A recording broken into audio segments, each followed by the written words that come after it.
Quando a gente descreve os fenômenos naturais, lançamos mão de um conjunto de grandezas físicas. Existe um amplo conjunto de grandezas físicas e nós temos por hábito classificá-las. Grandezas escalares, grandezas vetoriais, grandezas físicas fundamentais, como massa, carga elétrica, grandezas físicas derivadas. Por exemplo, a velocidade é uma grandeza física, mas ela é derivada, e aliás, literalmente, né, a partir do conceito de função e da posição de uma partícula. O fato é que poderíamos fazer uma análise bastante rica e aprofundada em relação a grandezas físicas. Poderíamos incluir, por exemplo, campos elétricos, campos magnéticos como grandezas físicas. Ora, grandezas físicas, no sentido que nós falamos agora há pouco, é um conjunto muito grande de campos, de atributos das partículas fundamentais, de grandezas derivadas, associadas ao espaço, associado ao posicionamento. Ora, o ideal mesmo é simplificar essa discussão e dizer que grandezas físicas são todas as grandezas com as quais nós lidamos para descrever os fenômenos e que sejam passíveis de observação, passíveis de serem mensuradas, melhor ainda do que observação.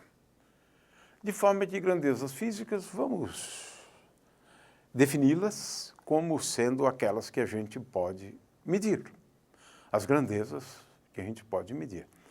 No início falei de um conjunto mais amplo, porque existem grandezas físicas que a gente não consegue medir, isso do ponto de vista da mecânica quântica, e, no entanto, são grandezas físicas que a gente deve levar em conta na descrição dos fenômenos. O spin, por exemplo, é uma dessas grandezas físicas. Então, vamos agora falar sobre a questão mais importante, já que nós definimos grandezas físicas como sendo as grandezas que nós podemos medir, né? Então, vamos falar de medidas.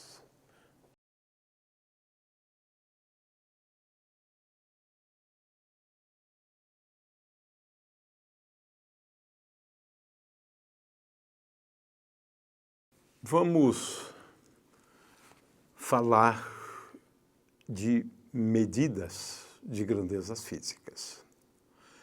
As grandezas físicas com as quais nós lidamos no ensino médio e aquelas que são importantes na mecânica, né, são grandezas físicas e que podem ser medidas. Ora, nesse nível, porque a gente pode introduzir um nível muito mais sofisticado de medida, medida indireta e assim por diante, né? Medida já é um grande problema do ponto de vista da teoria quântica, né? Então, vamos falar de medidas no nível mais simples possível. No nível mais simples possível, né, medir é comparar. Então, esse é o aspecto aqui importante. Medir é o mesmo que comparar.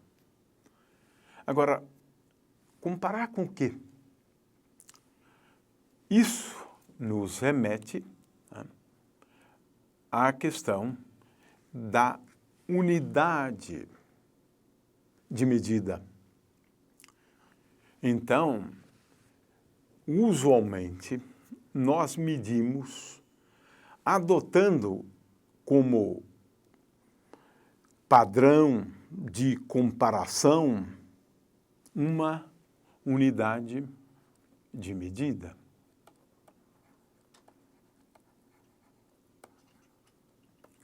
Esse é o aspecto mais importante. É que a gente precisa sempre adotar uma unidade de medida daquela grandeza física. Vamos aqui falar de algumas grandezas físicas, né? Importantes, especialmente no estudo da mecânica, né? O fato é que medir é comparar, e comparar é comparar com uma unidade de medida adotada como padrão, né? Acho que talvez esse seja o aspecto mais importante, né? Ora, vamos então começar com medidas de comprimento, né? Ora, em se tratando de medidas de comprimento, né, o que isso significa? Eu quero introduzir uma unidade de medida para medir distâncias. Qual é a distância daqui até Brasília? Ora, é claro que ao especificar a distância, eu devo especificar a medida, a unidade de medida, né? E esse é um problema muito antigo, né? Na antiguidade tínhamos o côvado e outras unidades de medida. De forma que, em termos de unidades de medida, nós precisamos falar em unidades padronizadas e não padronizadas. Então,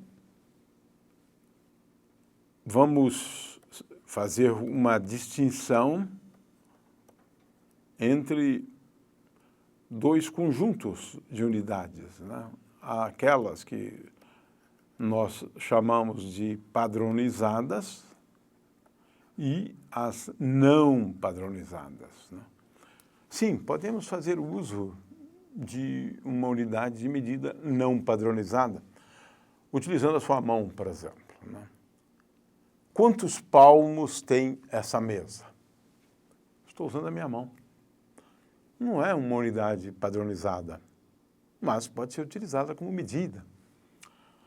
Na Inglaterra se utilizava o pé, a polegada e assim por diante. Agora, com o passar do tempo, nós utilizamos unidades já padronizadas, né? E uma unidade padrão mais aceita hoje é o metro.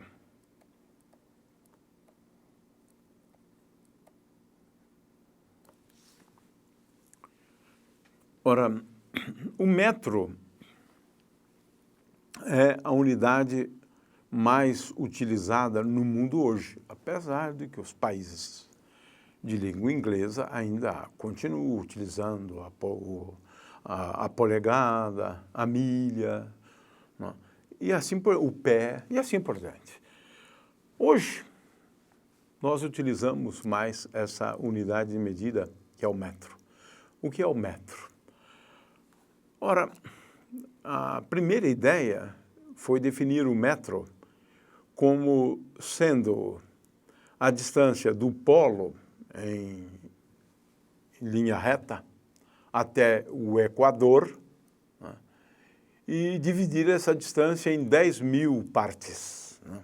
Essa foi uma primeira tentativa de definir o metro. Depois, decidiram que uma barra de metal com um certo tamanho, guardada no Instituto de Pesos e Medidas em Paris, aquela unidade padronizada agora, porque agora eu posso construir protótipos a partir desta, ficou definido como sendo 1 metro. É uma escolha arbitrária, de fato, né? Se bem, como eu disse antes, a base seria essa distância, né, do polo até o Equador. No entanto, hoje, o metro é definido a partir da velocidade da luz.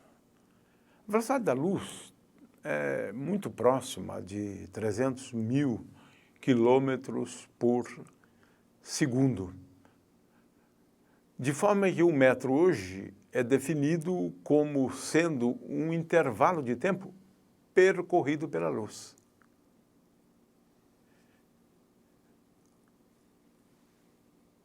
Ou seja,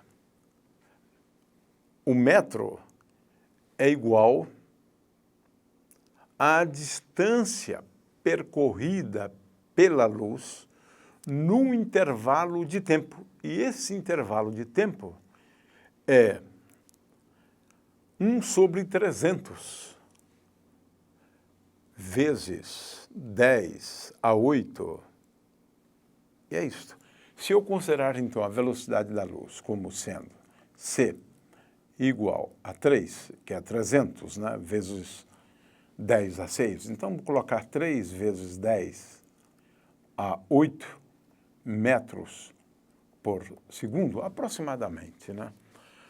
De forma que, num intervalo de tempo, ΔT igual a 1 sobre 3 vezes 10 a 8 segundos, 3 vezes 10 a 8 segundos, né?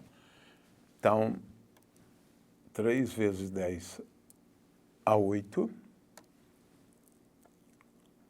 segundos. Nesse intervalo de tempo, a luz anda 1 metro. Então, o metro hoje é definido como sendo a distância percorrida pela luz neste intervalo de tempo. É claro que eu aproximei a velocidade da luz, mas essa é a definição moderna, né, de velocidade da luz. Muito bem. É claro que a gente pode usar, né, tanto múltiplos quanto submúltiplos do metro. O quilômetro é um múltiplo do metro, 1000 metros.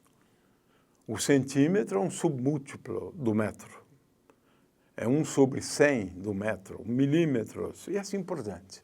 Então, nós podemos utilizar tanto essa unidade, que é a unidade mais utilizada hoje, né, como qualquer outra unidade, mas para grandes distâncias a gente prefere realmente utilizar o quilômetro, que é um múltiplo desta unidade.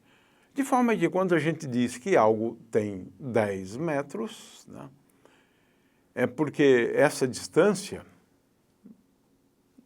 do objeto, o tamanho, né, que nós estamos falando agora só em uma dimensão, né? Então, se eu digo que uma régua tem um comprimento de 10 metros, então ela é 10 vezes maior do que o metro. Eu coloco 1 metro, depois outro metro, e assim por diante. Muito bem, isso sobre unidades de comprimento, né? E a gente mede o comprimento, por exemplo, de uma haste, fazendo uso de uma unidade. Mede uma distância. Portanto, quando a gente diz que a distância até Campinas é de 120 quilômetros, isso tem todo o sentido e a gente sabe o que isso significa. Vamos agora falar do tempo, porque na mecânica nós temos uma preocupação em definir, né, unidades para distâncias e tempo. Ora, existem muitas unidades, né, para se medir o tempo. Se pode utilizar, né, como fazemos ainda hoje, né, como unidade de medida, o dia, né? Mas o dia dura um tempo muito grande para alguns fenômenos, então essa unidade não é, às vezes, tão boa, né? Ora, um dia tem 24 horas, de forma que aqui a gente, a rigor, pode, então, introduzir, né, a hora. 24 horas, né? A hora tem 60 segundos. Então, uma hora, 60 segundos.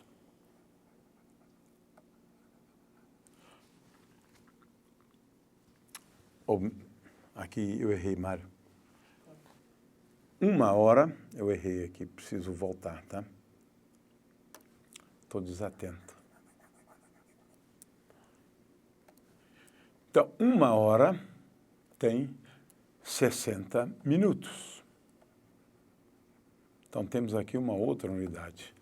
E o minuto tem, e agora vamos destacar essa unidade, tem 60 segundos.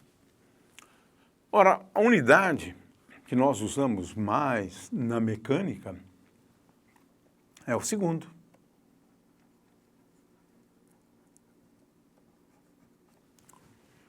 Essa duração do dia de 24 horas é a duração do dia sideral médio, né? Porque a duração do dia, né, não é exatamente 24 horas, mas vamos admitir que seja 24 horas. De forma que um dia, a rigor, né, um dia tem a duração de 24 vezes 3.600 segundos. Portanto, o segundo pode ser definido como uma fração do dia, como era antigamente. Hoje em dia, não é mais assim, né? Porque a gente define o segundo de uma maneira bastante precisa, né? A partir do período, um certo número de períodos de oscilação do átomo de césio. Mas não vale a pena introduzir essa definição nesse nível. Mas hoje nós temos uma definição muito precisa e mais do que precisa. Uma definição que é universal, de forma que essa definição seria muito pouco útil para os marcianos, se eles existissem. Nós adotamos hoje, então, uma definição universal, porque é baseada no período de oscilação de átomos. Muito bem. O fato é que, para todos os efeitos, eu acho que hoje todos têm uma noção do que seja um minuto, uma hora. Então, o minuto hoje é entendido como um múltiplo do segundo, mas nós podemos também definir submúltiplos do segundo. O fato é que nós temos efetivamente formas de medir, né, o tempo. Ora, a medida do tempo é feita por meio de aparelhos que nós denominamos de relógios, né? O que é um relógio? Bom, é um instrumento, né, que nos permite medir o tempo, intervalos de tempo, né? E nós temos muitos tipos de relógios. Os antigos faziam uso de relógio d'água, relógio do sol, ampulheta, muitas alternativas. Depois de Galileu, relógios a pêndulo passaram a ser mais populares, se popularizaram. O fato é que eu posso fazer uso de qualquer fenômeno periódico para construir um relógio. Finalmente, vamos falar de medidas de massa.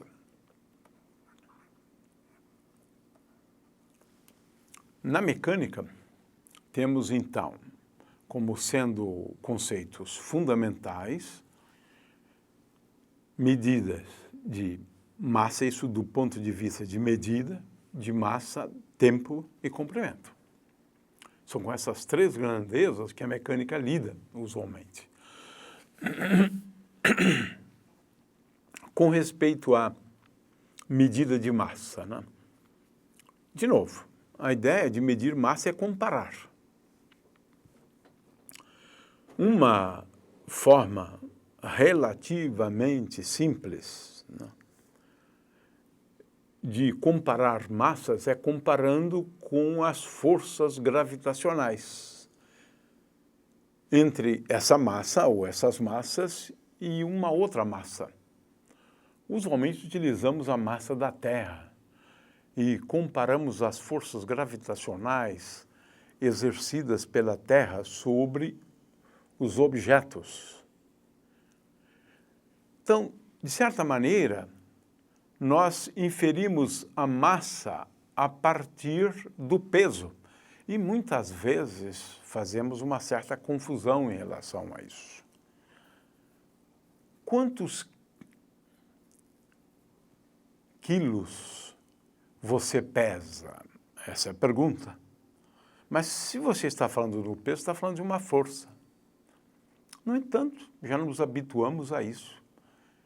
Expressamos o peso em termos de massa. Ah, eu peso 20 quilos. Né? Na realidade, 20 quilogramas é a sua massa, né? E não a força-peso. Mas isso é um detalhe, não vale muito a pena entrar nessas considerações, né? Muito bem.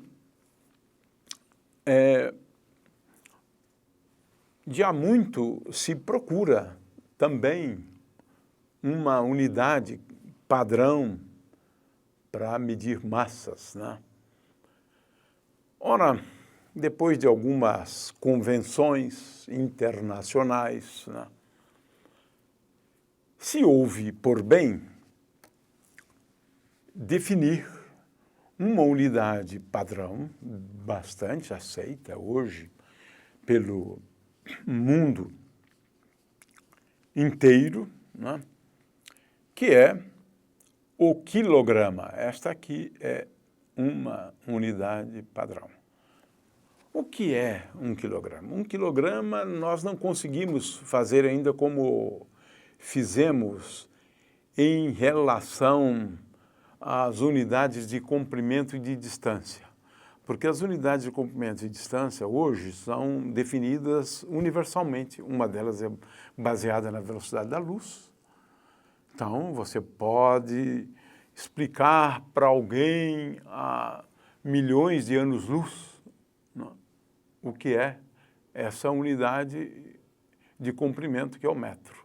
Você pode também explicar o que é essa unidade de tempo, que é o segundo. Agora, essa não, a unidade de massa não. Por quê?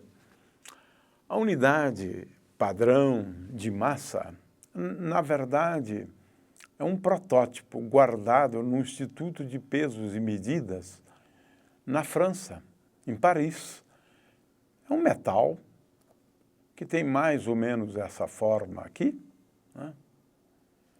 E ele é guardado lá, de forma que este protótipo aqui é a nossa unidade de medida de massa, 1 quilograma. Agora, o que nós devemos fazer é, a partir dessa unidade, replicar Mas, de qualquer maneira, o quilograma não é como as duas anteriores, né, que podem ser definidas como tendo um caráter universal. Essa não, porque é baseada num protótipo guardado lá em Paris, essa unidade de medida, e agora é só construir outras comparando com essas.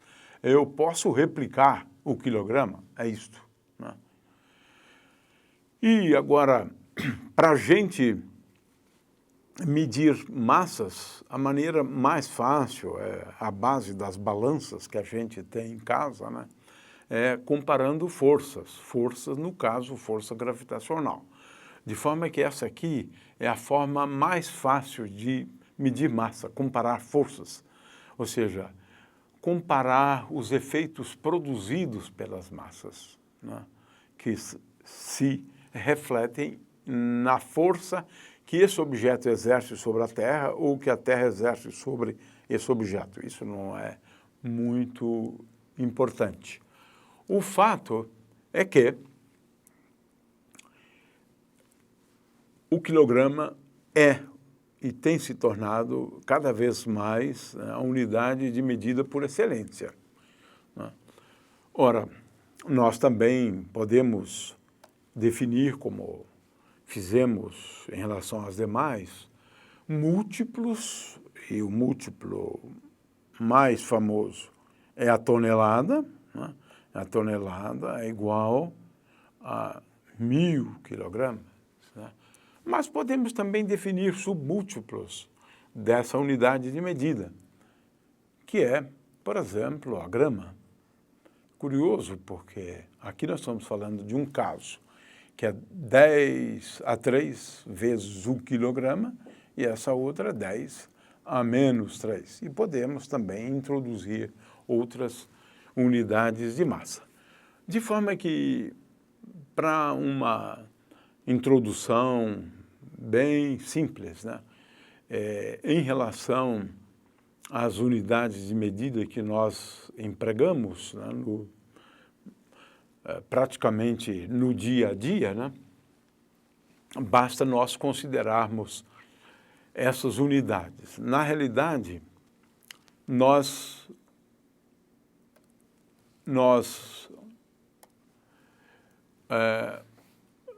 com o passar do tempo, os países acabaram adotando um sistema internacional de medidas e mais países têm aderido a esse sistema, né? Então, esse sistema é conhecido como SI, o Sistema Internacional de Medidas.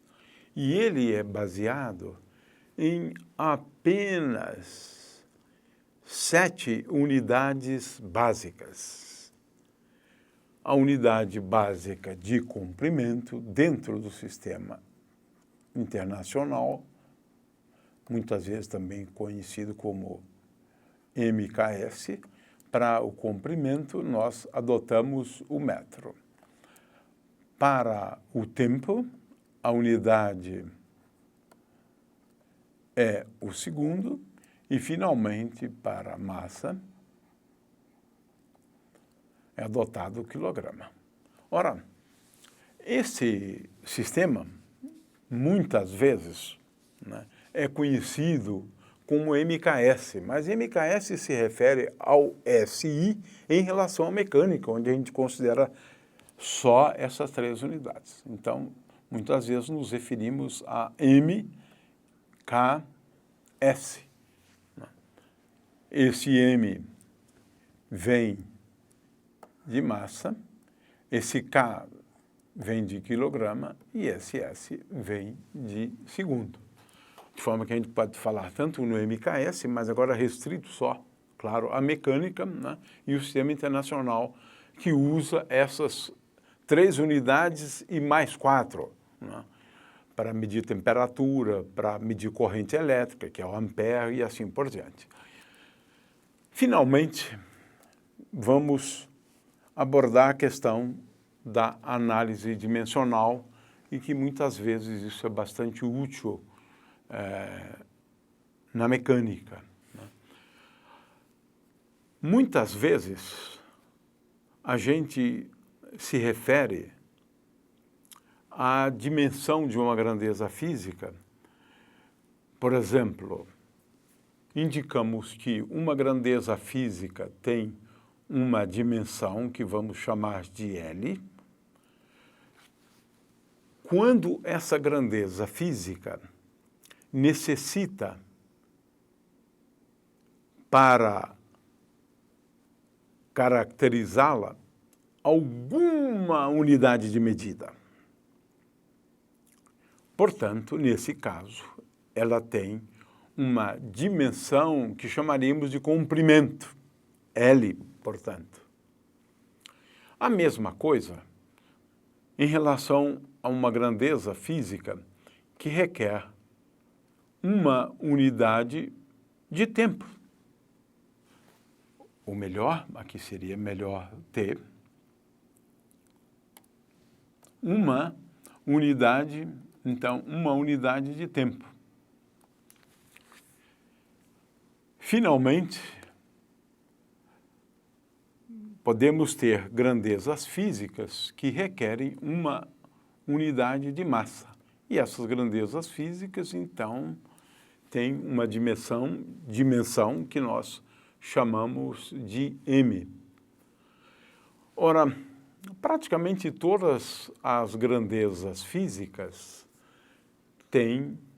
da mecânica têm unidades de comprimento, comprimento ao quadrado, né? Por exemplo, no caso da área, nós podemos dizer que